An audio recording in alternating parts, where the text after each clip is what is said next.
राम ही प्रिय पावन तुलसी सी, तुलसीदास हित हियहुलसी सी। शिव प्रिय में कल शैल सुतासी, सकल सिद्धि सुख संपत राशि। सद्गुण सुरगण अम्ब अदिति सी, रघुबर भगति प्रेम परमिति सी। राम ही प्रिय पावन तुलसी सी। श्री रामचरितमानस भगवान श्री राम को कितना प्रिय है तो बताया कि राम ही प्रिय पावनी तुलसी सी। भगवान को तुलसी जी जितनी प्रिय है, वैसे तो तुलसी के समान प्रिय क्या है? सबसे सबसे सबसे अधिक भगवान की कोई प्रिय है तो वो तुलसी है। राम ही प्रिय पावन तुलसी सी, तुलसीदास हित हियहुलसी सी। शिव प्रिय में कल शैल सुतासी, सकल सिद्धि सुख संपत राशि। सद्गुण सुरगण अम्ब अदिति सी, रघुबर भगति प्रेम परमिति सी। राम ही प्रिय पावन तुलसी सी। श्री रामचरितमानस भगवान श्री राम को कितना प्रिय है तो बताया कि राम ही प्रिय पावनी तुलसी सी। भगवान को तुलसी जी जितनी प्रिय है, वैसे तो तुलसी के समान प्रिय क्या है? सबसे सबसे सबसे अधिक भगवान की कोई प्रिय है तो वो तुलसी है। इसलिए तो जब वृंदा को लक्ष्मी जी ने श्राप दे दिया कि जाओ तुम पौधा बन जाओ, पृथ्वी पर जाओ और पौधा बनो, और जब पौधा बनने का श्राप दिया लक्ष्मी जी ने, तो फिर भगवान ने कहा कि अगर तुलसी पौधा बन जाए पृथ्वी पर तो मैं पत्थर बन जाऊंगा, मैं पत्थर के रूप में जाऊंगा। जब वो पौधा के रूप में जाती है तो भगवान स्वयं शालिग्राम बन गए, पत्थर बन गए। और विष्णु के रूप में तो तुलसी को निरंतर अपने साथ रखते थे, और जब लक्ष्मी ने पौधा बनने का श्राप दे दिया तो फिर भगवान शालिग्राम बन करके आ गए, और भगवान ने भी शालिग्राम के रूप में तुलसी जी को निरंतर अपने साथ रख लिया। भगवान शालिग्राम को तो निरंतर तुलसी चाहिए, सुबह शाम नहीं, निरंतर। जब शालिग्राम भगवान को जब हाथ में लेना चाहो, आसन की सफाई आदि के लिए, श्रृंगार आदि के लिए भी, जब शालिग्राम भगवान को हाथ में उठाना है तब भी हमें पहले तुलसी लेनी पड़ती है। पहले शालिग्राम और पीछे तुलसी ले लो, ये भी नहीं, पहले तुलसी ले लो फिर शालिग्राम हाथ में, तभी वो आएंगे। और उसके बाद भी श्रृंगार के रूप में कुछ भी चढ़ाओ, लेकिन तब तक वो प्रसन्न नहीं होते जब तक हम तुलसी नहीं चढ़ाते। तो तुलसी तो निरंतर, तुलसी में वो ढके हुए रहना चाहते। तुलसी बिछाना है, तुलसी ही ओढ़ना है, तुलसी ही श्रृंगार है, और तुलसी ही उनकी तृप्ति का कारण, उसी से वो तृप्त होते। तो इससे समान प्रिय तो कोई है नहीं भगवान को। लेकिन तुलसी के बराबर अगर कोई चीज है प्रिय, तो दूसरी ऐसी चीज है, और वो है राम कथा। इसलिए तो ग्रंथ का एक नाम रामायण भी है, मतलब घर भगवान का। और जब कोई अपने घर में होता है तो नीचे भी उसके घर की जमीन, ऊपर उसके घर की छत, आसपास में उसी के घर की दीवारें। तो इसी प्रकार जैसे भगवान को दसों दिशा में तुलसी चाहिए, उसी प्रकार भगवान राम कथा में निवास करते हैं, ऊपर नीचे आसपास में चारों ओर। मानस की चौपाया, मानस के दोहे, मानस के छंद, सोरठे, और उसके अंदर भगवान को आराम होता है, अच्छा विश्राम होता है। तो तुलसी के समान रामचरितमानस है। अभी इसके पूर्व की चौपाइयों में असुर सेन सम नरक कंदिनी कहा था कि दुर्गा है, उस रूप में तो शक्ति कहा था। लेकिन यहाँ रामचरितमानस को जब तुलसी बताया तो तुलसी के रूप में भी शक्ति की ही उपमा दी जा रही है। और कोई भी देवता दुनिया में पूजे जाते हैं तो वो शक्ति के कारण पूजे जाते हैं। और रामचरितमानस को भी गोस्वामी जी तुलसी के समान बता रहे हैं कि भगवान को जितनी तुलसी प्रिय है उतनी ही प्रिय है रामचरितमानस। और स्वयं गोस्वामी तुलसीदास जी के लिए क्या है तो बताया कि तुलसीदास हित हियहुलसी। तुलसीदास जी कहते हैं कि मेरे लिए मेरा हित करने वाली माता हुलसी के समान है। वैसे तो हुलसी भी उतना हित नहीं कर पाई। जब तुलसीदास जी का जन्म हुआ माता हुलसी तो नहीं बची, लेकिन राम कथा हुलसी बन करके अब माता होती तो जीवन पर्यंत उनका ख्याल करती थी। तो उसी प्रकार तुलसीदास जी ने कहा कि जीवन पर्यंत मेरा ख्याल किया। और ठीक उसी प्रकार जैसे हुलसी जीवित रहती तो तुलसीदास जी का ख्याल जिस प्रकार वो जीवन पर्यंत रखते, उसी प्रकार हुलसी के न रहने पर भी तुलसीदास जी का ख्याल जीवन पर्यंत अगर किसी ने लालन पालन किया, उनको पुष्ट किया, उनको तृप्त किया, तो रामचरितमानस ने किया। जैसे माता पिता जीवित होते हैं तब तो हमेशा हित चाहते हैं, हित ही करते रहते हैं, संतान के हित की कल्पना करते रहते, कामना करते रहते हैं, उसी के लिए देवी देवताओं से प्रार्थना करते रहते हैं।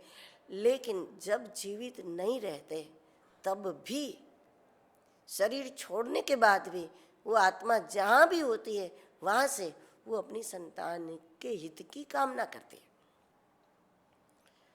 तो संतान का हित चाहने वाले दुनिया में उसके समान कौन होंगे?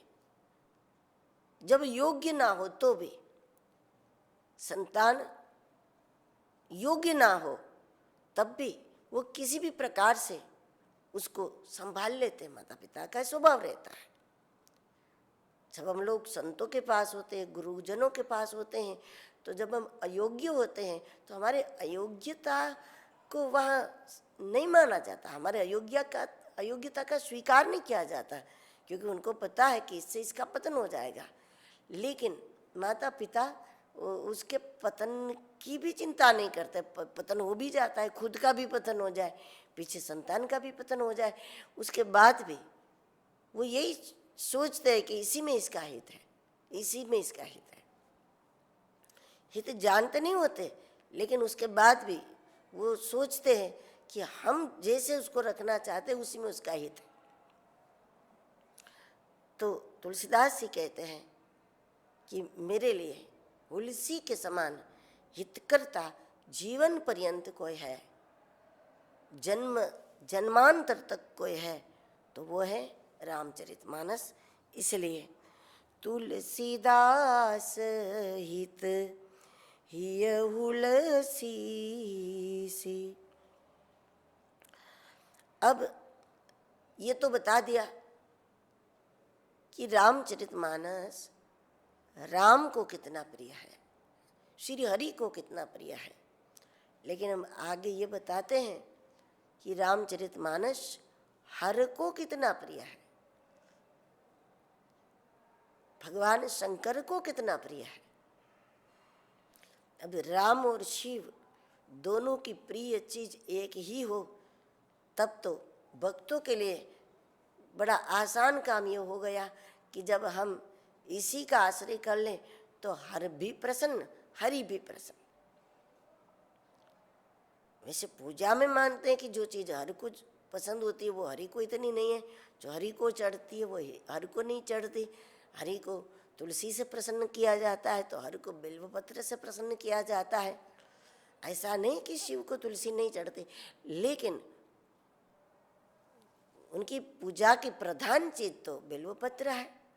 ऐसा नहीं कि हम श्री हरि को बिल्वपत्र नहीं चढ़ा सकते, चढ़ा भी दे, इससे तो नाराज थोड़ी होंगे, लेकिन उनकी पूजा की प्रधान चीज तुलसी जी है। लेकिन दोनों की समान चीज हो तो बड़ी सुगमता रहे उपासना में।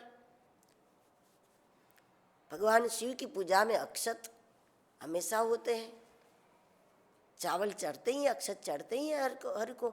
लेकिन नारायण की पूजा जब हम करते हैं तो उसमें हम अक्षत प्रयोग नहीं करते, उसमें हम चावल नहीं चढ़ाते। लेकिन दोनों को प्रिय हो ऐसी कौन सी चीज? तो बताया कि दोनों को प्रिय है, वो है रामचरितमानस, वो राम कथा है, वो सत्संग है। और रामचरितमानस राम जी को कितना प्रिय है, तुलसी के समान। तो फिर महादेव को कितना प्रिय है? तो बताया कि शिव प्रिय में कल शैल सुतासी, सकल सिद्धि सुख संपत्ति राशि। शिव को राम कथा इतनी प्रिय है जितनी उनको नर्मदा जी प्रिय है। नर्मदा जी के समान प्रिय वैसे राम जी को तुलसी के समान कुछ नहीं, उसी प्रकार शिव को भी नर्मदा जी के समान कुछ भी प्रिय नहीं। हजारों लाखों रूपों में नहीं, सैकड़ों रूपों में शिव नर्मदा जी की धारा में मस्त बने रहते हैं, छोटे स्वरूप में, बड़े स्वरूप में, कई आकारों में, कई स्वरूपों में। लेकिन जब वो नर्मदा जी की धारा में डूबे हुए अंदर रहते हैं तो शिव जी को कुछ नहीं चाहिए, न कोई नैवेद्य चाहिए, न कोई पूजा चाहिए, न कोई अभिषेक चाहिए, कुछ भी नहीं चाहिए, और बड़ी मस्ती में मस्त रहते हैं उस धारा के अंदर। तो उसके समान शिव को तो कोई प्रिय हो ही नहीं सकता कि शिव स्वयं कभी उसको छोड़ना नहीं चाहते। लेकिन नर्मदा जी के समान भी दुनिया में क्या कोई प्रिय है? तो बताया एक अपवाद है, और वो है राम कथा। जब राम कथा की धारा मिल जाए तो शिव उसको छोड़ना नहीं चाहते। इसलिए तो कैलाश छोड़कर बार बार महादेव पृथ्वी पर तब आ जाते हैं जब जब उनको राम कथा की तीव्र इच्छा रहती है। मतलब एक भी मौका नहीं चुकेंगे। जब कहीं पर भी राम कथा होती है, और तो भगवान शंकर ही तो हैं जो हनुमान जी महाराज के रूप में कथा में आ जाते हैं, हनुमान जी के रूप में आ जाते हैं, वो शिव ही तो है। तो पृथ्वी पर कहीं भी कोई कमरे में बैठ कर के राम कथा का गान करें, कोई पंडाल में बैठ कर करे, कोई कैसे भी कर ले, लेकिन जब वो राम कथा शुरू करने का संकल्प करते हैं मन ही मन, और तुरंत ही शिव जी को निमंत्रण मिल जाता है और शिव जी वहाँ पर आ जाते हैं कैलाश छोड़ करके। नहीं तो कैलाश के समान तो आनंद शिव जी को कहीं भी नहीं होता होगा। परम रम्य कहा है, बहुत कम स्थानों के लिए रम्य शब्द प्रयोग है मानस में, और उसमें है कैलाश। कैलाश परम रम्य है। परम रम्य गिरिवर कैलाश, जहाँ नित्य शिव शक्ति का निवास है, उमा सहित महादेव का जहाँ नित्य निवास है, उस कैलाश को छोड़ने का मन महादेव को वैसे कभी नहीं करता। लेकिन पृथ्वी पर यदि कहीं राम कथा होती है, कहीं सत्संग होता है, तो महादेव कैलाश छोड़कर भी दौड़े चले जाते हैं। तब कैलाश का उतना आकर्षण नहीं रहता महादेव पर जितना राम कथा का है। पृथ्वी पर वो दौड़कर पहुंच जाते हैं राम कथा सुनने के लिए। भवानी सहित चले जाते हैं। संग सती जग जननी भवानी, पूजे ऋषि अखिलेश्वर जानी। जब अगस्त्य जी राम कथा सुनाते थे तो महादेव वहां पहुंच गए।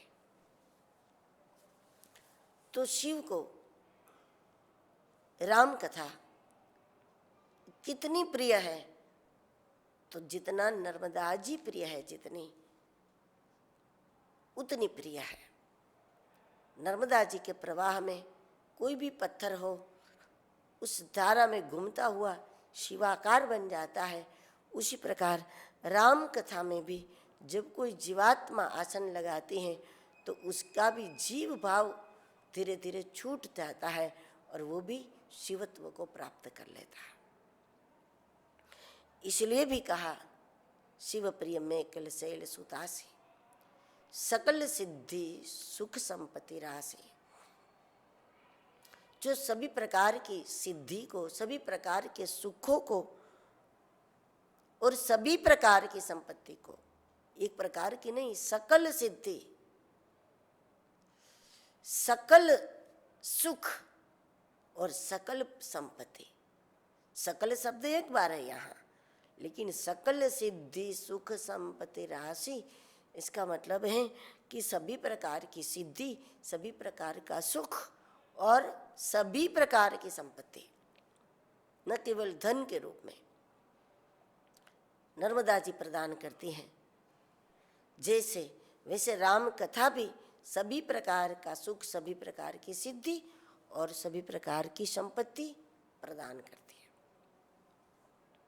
और आगे बताया, सद्गुण सुरगण अम्ब अदिति सी, रघुबर भगति प्रेम परिमिति सी। देवताओं की माँ जो अदिति है, उस अदिति के समान राम कथा है। माता अदिति देवों को जन्म देती है और राम कथा दैवी गुणों को जन्म देती है, और इसलिए राम कथा को भी अदिति कहा है। सारे देवताओं का जन्म कश्यप पत्नी अदिति के द्वारा होता है। उसी प्रकार हमारे जीवन में गुणों का जितना अभाव है, उन गुणों की पूर्ति कैसे होगी, तो बताया गुणों की पूर्ति होगी जब हम राम कथा में जाते हैं, राम कथा का आश्रय करते हैं। तो राम कथा अदिति है जो हमारे अंदर सद्गुण रूपी देवों को जन्म देती है। राम प्रेम को भी प्रकट कर देती है, क्योंकि अदिति देवताओं को जन्म देते देते एक दिन ऐसा भी आया कि उसने भगवान वामन को भी जन्म दिया। तो उसी प्रकार राम कथा में आसन लगाने से पहले हमारे गुणों का प्रागट्य होगा। जो गुण हमारे जीवन में थे ही नहीं, वो गुण प्रकट होने लगेंगे, और उसके बाद एक ना एक दिन प्रभु प्रेम प्रकट हो जाएगा, ईश्वर के प्रति अनुराग हो जाएगा, ईश्वरीय शक्तियाँ प्रकट होगी, ईश्वरीय गुण भी प्रकट हो जाएगा। इसलिए और बताना, राम कथा मंदाकिनी चित्रकूट चित चारु, तुलसी सुबह स्नेह बन सिय रघुबीर बिहारू। भगवान श्री सीताराम का वनवास के दौरान अधिक से अधिक समय बिहार रहा है, तो वो चित्रकूट पर रहा। भौगोलिक चित्रकूट तो कहाँ है हम सब जानते हैं, लेकिन इस शरीर को अगर विश्व माना जाए, दुनिया में चित्रकूट तो वहाँ है। जब परिक्रमा लगाते हैं तो आधी मध्य प्रदेश में लगती है, आधी उत्तर प्रदेश में लगती है, उधर है चित्रकूट। लेकिन शरीर को ही विश्व समझ लो, एक प्रकार से शरीर भी हमारा अपना एक निजी विश्व है, तो इसमें हमारा चित्त है वो चित्रकूट है। और जब हम राम कथा में जाते हैं तो धीरे धीरे धीरे हमारा चित्त जो है वो कूटता है, और चित्त को हम कूट कूट कर, जैसे आटा कूटते हैं ना, तो जितना अधिक आटा कूटो उतना रोटी अच्छी बनेगी। माताएं कहेगी कि अच्छे से कूटो तो रोटी अच्छी बनेगी। तो उस प्रकार चित्रकूट कहते हैं चित्त को, लेकिन प्रत्येक चित्त चित्रकूट नहीं।